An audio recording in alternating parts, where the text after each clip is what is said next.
최근 국내 방위 산업 기업들이 잇따라 초대형 해외 수주에 성공하며 이른바 K방산이 글로벌 4강으로 급부상하고 있는 상황입니다. 국격이 굉장히 높아진 건데요. 국제 방산 전시회인 대한민국 방위산업전 2022에서 국내 방산업체들이 각종 방산 기술을 선보였다고 합니다. 자, 그렇다면 K방산의 현 주소 미래는 어떤 모습일지 경제산업부 장민선 기자가 현장에 다녀왔다고 합니다. 들어보도록 하죠. 어서 오세요. 안녕하세요. 예. 4강이라고 하죠. 현대로템부터 먼저 이야기 들어볼게요. K2 전차를 폴란드에 대규모 수출했다 이런 소식들 저희가 들었는데요.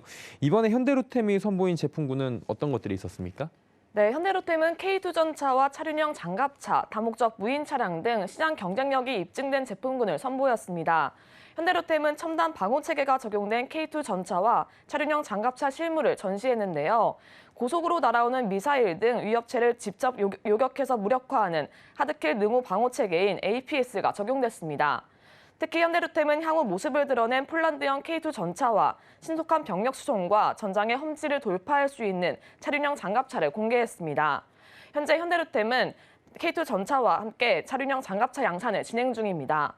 또 최근 폴란드의 K2 전차 첫 수출 캐고 발판을 통해 글로벌 시장에서의 경쟁력을 키워나간다는 계획인데요. 관련해서 현대로템 관계자 이야기 들어보겠습니다. 현존 전력에 대한 성능을 극대화하고 미래 전력에 대한 핵심 기술 및 제품을 사전에 준비함으로써 국내외 수주 경쟁력을 확보하고 미래 무기 체계를 선도하는 그런 기업으로 나아가고자 합니다. 특히 이번에 저희가 그 K2 전차를 처음으로 수출을 하게 되었는데요. 이를 계기로 해서 더 많은 연구 개발 그리고 확장된 영업 활동을 함으로써 국내 방위력 개선은 물론 세계 시장을 선도하는 그런 노력을 더욱 할 예정입니다.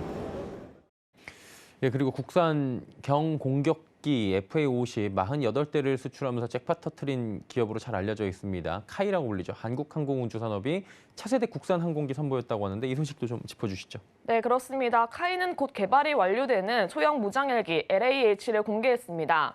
LH는 우리나라가 수리온에 이어 독자 개발한 두 번째 국산 헬기인데요. 특수작전에 활용되는 육군의 노후 공격 헬기를 대체하기 위해 개발됐습니다. 현재 비행시험을 마치고 2024년부터 전력화에 들어간다는 계획입니다. 또 LAH를 기반으로 개조된 소형 다목적 헬기 LUH도 공개됐는데요. LUH는 LAH에서 일부 형상을 개조해 특수 임무 장비 장착을 통해 새로운 작전 운영 구현이 가능할 전망입니다. 관련해서 관계자 이야기 들어보겠습니다. 네, LH 소형 무장 헬기는 육군의 공격 헬기뿐만이 아니라 향후 육군의 미래 핵심 무기 체계인 유무인 복합 체계를 기반으로 해서 다양한 파생형을 준비하고 있습니다.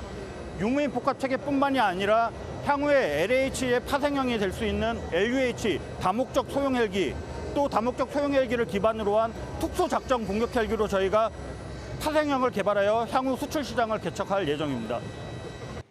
예, 땅과 하늘을 지금 지배하는 그런 공격기들 이야기를 들어봤는데요. 또 한화도 이번에 빼놓을 수가 없습니다. 미래 전장을 테마로 해서 최첨단 방산 기술들을 대거 선보였다고 하는데 이 부분도 좀 함께 짚어주시죠. 네, 하나와 하나디펜스, 하나시스템 등 하나방산 3사는 미래 전장을 테마로 인공지능과 로봇, 레이저 등 미래 기술을 접목한 차세대 무기 체계를 대거 선보였습니다. 하나디펜스는 무인화, 자율주행 등 AI 기술을 접목한 지능형 다목적 무인 차량을 전시했고, 하나시스템은 한 개의 레이더로 전방위, 다수 표적에 대해 탐지, 추적, 피하 식별, 미사일 유도 등을 수행할 수 있는 국내 최초 3차원 위상 배열 다기능 레이더의 수출형 모델을 전시했습니다. 그리고 LIG 넥선 같은 경우에는 드론 탑재 유도탄을 처음으로 공개했다라고 하는데 이거 어땠습니까?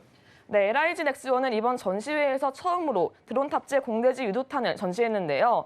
드론을 탑재해 정밀 유도 타격이 가능한 소형 공대지 유도 무기입니다. 소형 드론에 탑재해 공중 공격이 가능하고요. 드론 및 지상으로부터 레이저로 표적을 지정해 정밀 타격이 가능한 것이 특징입니다. 또 최근 전자전이 차지하는 비중과 중요성이 더욱 커지고 있는 만큼 K전자방패인 함정용 전자장비를 전시했는데요. 업계에서는 향후 함정용 전자장비 2 개발이 완료되면 군 전력의 첨예와 정예화는 물론 전자전 분야의 국방 R&D 역량 발전에도 기여할 것으로 기대하고 있습니다. LIG넥스원은 이번 전시회에서 우리 군이 중점적으로 추진 중인 유무인 복합 무기 체계와 북한의 핵미사일 위협에 대응하기 위한 한국형 삼축 체계 관련 최적화된 핵심 기술을 소개했는데요. 지속적인 성장의 답은 해외 수출 확대라는 구본상 LIG 회장 의지를 바탕으로 해외 수주 및 수출에도 적극 나선다는 방침입니다. 예, 그리고 좀 의외긴 했는데 대한항공도 이번에 부스를 꾸리고 혁신 기술을 선보였다고 하는데 무슨 내용입니까?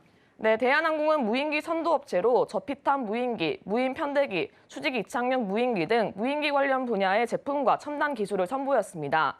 특히 동체 길이 13m, 날개 길이 25m의 고성능 전략 무인 항공기인 중고도 무인기 실물을 전시해 관람객들의 눈길을 끌었습니다. 예. 최근에 K방산에 대한 세계적인 관심이 굉장히 뜨겁습니다. 이번 기회에 다시 한번 대한민국의 방산 제품 우수성을 알리는 기회가 될지 또 좋은 눈으로 지켜봐야 될 것 같네요. 장민선 기자와 함께했습니다. 고맙습니다. 감사합니다.